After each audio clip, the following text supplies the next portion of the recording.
Well, to me, nung panahon yung kasi pagka nasa Bedan ka, popular ka sa mga classmates mo, popular din. Ngayon, ang tawag nila doon, mga chicks eh. Pero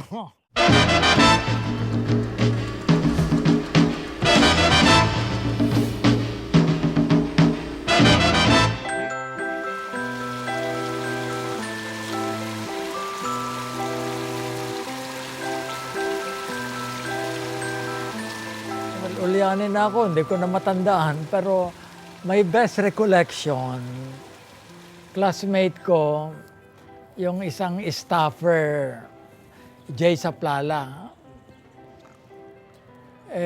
Nagkakakwentuhan kami sa sports. Kaya sabi niya, why don't you write for TheBedan? Kaya nag-umpisa ako nag-submit sports items. Dahil when I was in Rizal High School in Pasig, sports columnist ako nung Rizalian eh. And that's how I accidentally, ganon, parang accidental columnist. It was an accident. When I got there, the editor was sitting there, and for some, he was looking for people to go with him to a conference of the College Editors Guild of the Philippines in Antipolo. And so I walked in. I think there were 3 of us who walked in, and he asked us if we wanted to go to Antipolo. We said yes, and then he said, "Okay, you. From now on, you're now staffers of TheBedan." Actually, napadaan lang ako eh. I took the exam like any other applicants at that time, and that was it. The rest was history, and I eventually became part of the Bedan family. So for some time, I was a sports columnist until my senior year yata in law, I became editor-in-chief. The one who preceded me was Raul Rocco. Kasama sa mga sumusulat nun eh, sina June Villanueva, sina Jimmy Licauco, Atong Montesa. These were my contemporaries from whose companionship I benefited.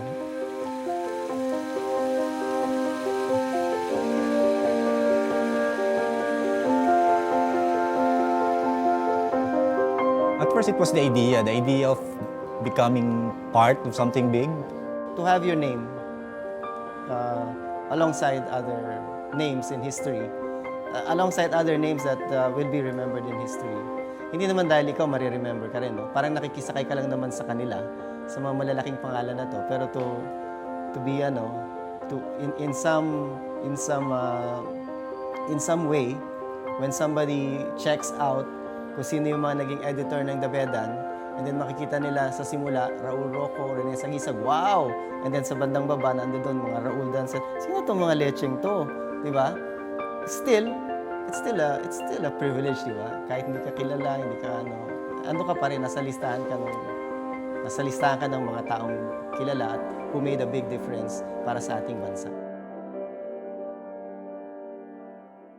Kasi nung panahon namin, napakarami pang mestizo, Kastila, at mga Espanyol na pare. Kaya dito, reverberating in the corridors, puro mga yosoy, bososoy. Meron kaming opisina dito eh. Pero doon kami nagsasubmit ng mga articles. Pero yun nga, pakalapit ng Carmelo and Bowerman. Pero remember, nung panahon namin, walang computer. Ang mga ginagamit namin, mga rinky-dink typewriters na naglulundagan yung mga keys all over the place. In fact, yun ang ginamit ko na mag-apply ako sa Harvard Law eh. When I submitted, I think one of my first articles, no, the editors wrote a marginal note. So what? Because when you entered the Bedan, you thought you were a good writer until you met your editors. So they'll quash your ego. We eventually realized that there was a purpose. You're writing for your readers, no? For the community, for the students, your publisher, and you were writing for the larger society. When I left in 67, baka maituturing akong 100 miles to the right of Marcos. Pagbalik ko, maybe 100 miles to the left of Marcos. Because of the zeitgeist, no? Spirit of the times. You cannot be in those days na tinitirgas, etc. and come back uninfluenced. We were coming off the euphoria of the 1986 revolution. And then a year later, with the disappointment out of that revolution. For me, it was very difficult actually kasi my experience with TheBedan is woven into my experience with the College Editors Guild of the Philippines and being a student activist. So back then, we thought that we could change the world and that going to school did not matter because there was a revolution coming. In other words, hindi ako nakagraduate dahil sa I was part of the Bedan, I was part of the CEGP, I was marching in the streets.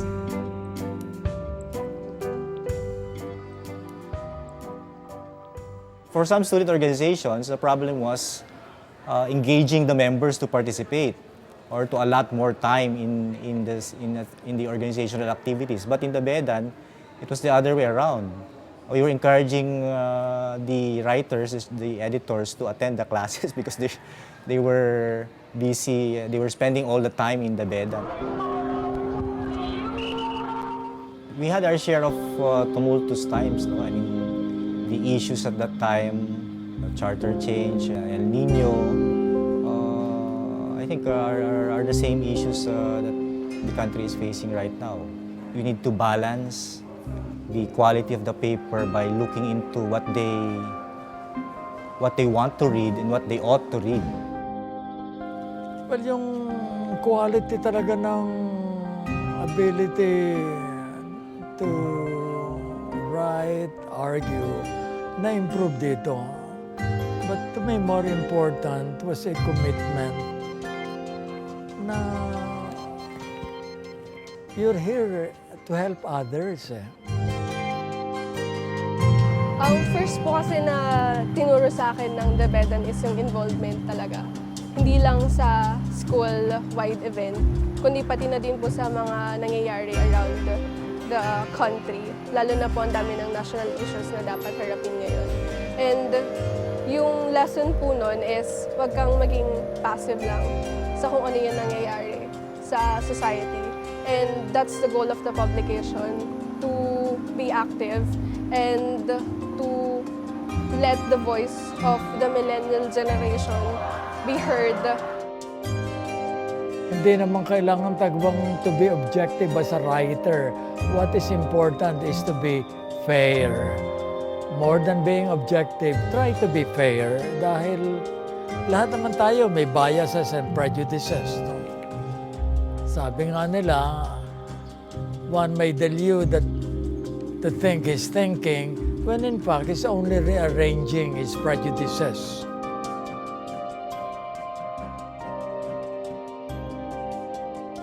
There's a connect in a way in applying the critical and creative thinking that was honed in the Bedan.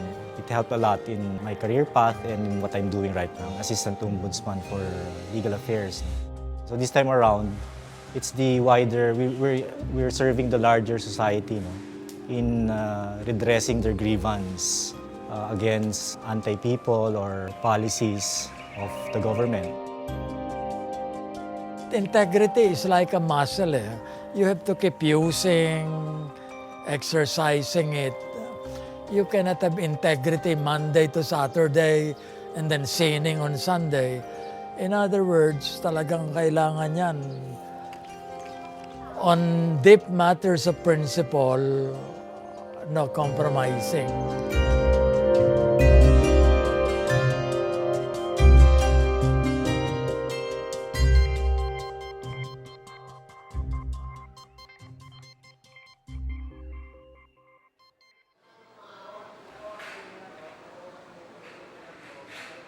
I became the first female editor-in-chief.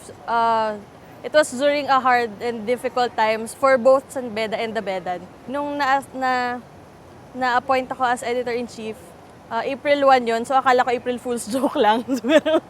Pero hindi pala, so dire-diretso na pala siya. But then with the help din nung alumni natin na we have, na-sustain din naman yung paper and until now, so 75 years. Basta nakaka-overwhelm po siya being part of the Bedan. But it's really worth it because being part of the history and seeing the people who were here before us, before kami yung current editorial board, 75 years, I mean, to be part of that, it's being immortal in a way. I've been doing this for 4 years, TheBedan. For me, it was it's still easy because I know the layouting principles. And frankly, I'm a little excited doing this because as I was saying earlier to one of the editors of the current editors of TheBedan, like when you do layouts, you're actually doing a puzzle. The last time I wrote for TheBedan, year 2000, 17 years.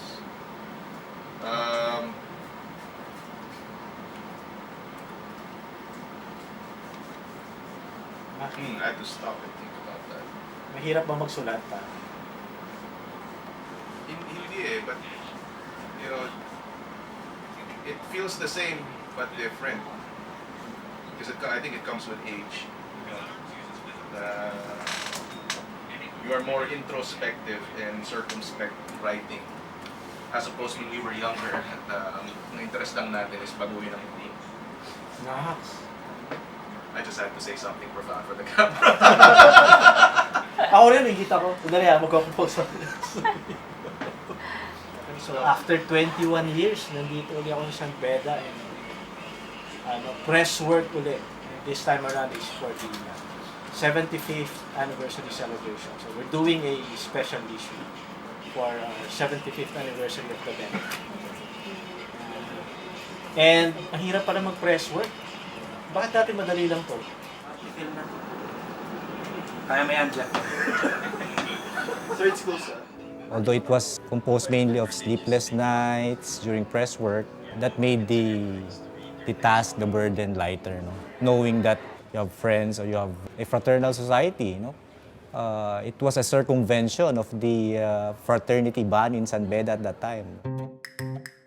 Kasi po pag press work, hindi lang naman kami puro seriousness and all. Hindi lang siya puro papers, puro articles, puro pag-uutos sa mga staff, kundi yung family na na-build. During that 4 years that I stayed in this organization, you thought my forever. You thought it would last forever, no? But 4 years, a period was fast. Now we're just part of history, no? That's a reality. And looking back, I think what made my student experience in TheBedan more memorable is my stint in TheBedan, no?